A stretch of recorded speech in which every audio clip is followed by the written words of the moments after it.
Samahan na sa adventure kasama ang kaibigan si Tom Sawyer.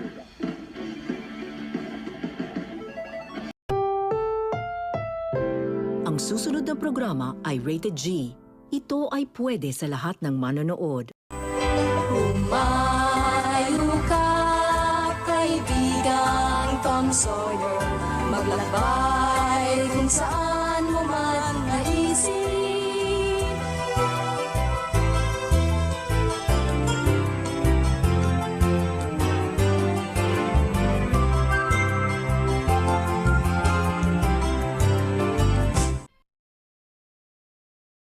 Walang hindi pangkaraniwang nangyari ng 3 araw. Hinintay ko sana ang gagawing parada noong ika-4 ng Hulyo na hindi naman natuloy dahil umulan. Nagsalita si Senador Benton sa loob ng bahay inuman at hindi sa parke. Gaya ng balak nila kaya kaming mga bata ay hindi siya nakita. Meow.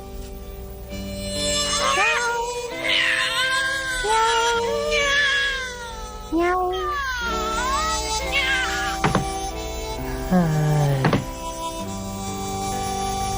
Dapat may samahan ng drama na darating tuwing tag-init. Hanggang ngayon, wala pa rin sila kahit ang circus. Ano bang nangyayari sa kanila?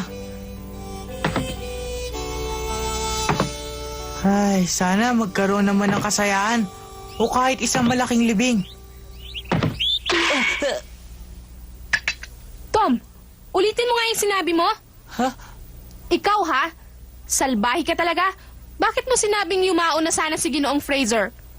Huwag kang magsasalita ng ganun, masama yun. Hindi ganun ang ibig ko sabihin.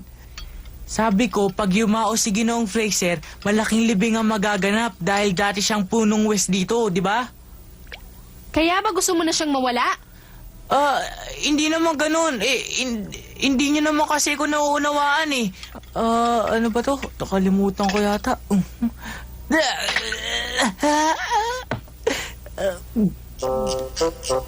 Kahit na ano ang gawin kong paliwanag, akala nila ibang gusto kong mangyari. Ang nasa isip ko, dahil 79 na taon na si Ginoong Fraser at may malubha siyang sakit, baka lang di magkaroon ng malaking libing. Ang salbahe ko nga, kasi naman inip na ako eh.